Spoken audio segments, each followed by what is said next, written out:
जिंदगी बदलती रहती है, हर पल कुछ नया होता है, हर मुश्किल का कोई न कोई हल होता है। मरु शहर बीकानेर में जब एकतारा झंवर अपने घर में पहुंची तो ऐसा ही कुछ माहौल था, नज़ारा था। भावनाओं से सराबोर इस माहौल में एकतारा की आंखें नम थी। हर कोई एकतारा को अपने पास में पाकर खुश नजर आ रहा था। कुछ विस्फारित नयन कौतूहल से देख रहे थे। 3 वर्षों के अंतराल के बाद एकतारा झंवर जब अपने परिजनों से मिली तब माहौल कुछ ऐसा था कि एक तरफ मिलने की खुशी थी तो एक तरफ एक लंबे अंतराल के बाद एकतारा को अपने बीच पाने की खुशी। वेदना और हर्ष दोनों का संगम साफ तौर पर दिखाई दे रहा था।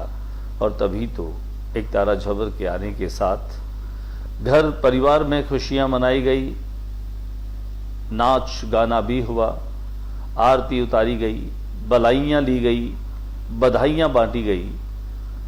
ये ऐसा इसलिए नहीं है कि एकतारा झंवर कोई 3 वर्षों के अंतराल के बाद अपने परिवार से मिल रही है।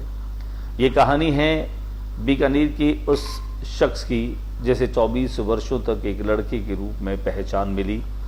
ये लड़का बनकर के अपने जीवन को जी रहा था, लेकिन इसके भीतर एक लड़की की संवेदनाएं निरंतर पनप रही थी, घुट रही थी, मर रही थी।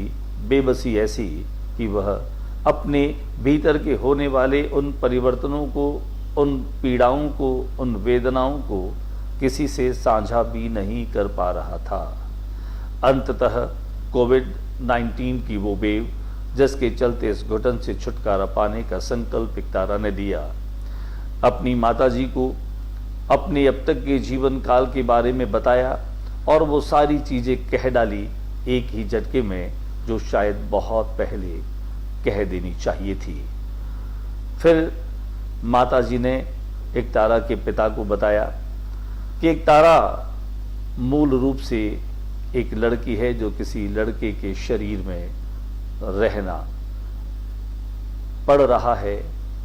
और अंततः एक वेदना भरी चिकित्सा पद्धति के बाद जब एकतारा अपने मूल रूप में लड़की बनकर के अपने परिवार वालों के बीच आई है, तब आज देखिए इस बेटी का स्वागत घर परिवार के लोग जिस शिद्दत से कर रहे हैं उसे शब्दों में बयां कर पाना बहुत मुश्किल हो रहा है। यही कारण है कि घर परिवार के सभी लोग एकतारा के साथ न जाने उस पल को थाम लेना चाहते हैं।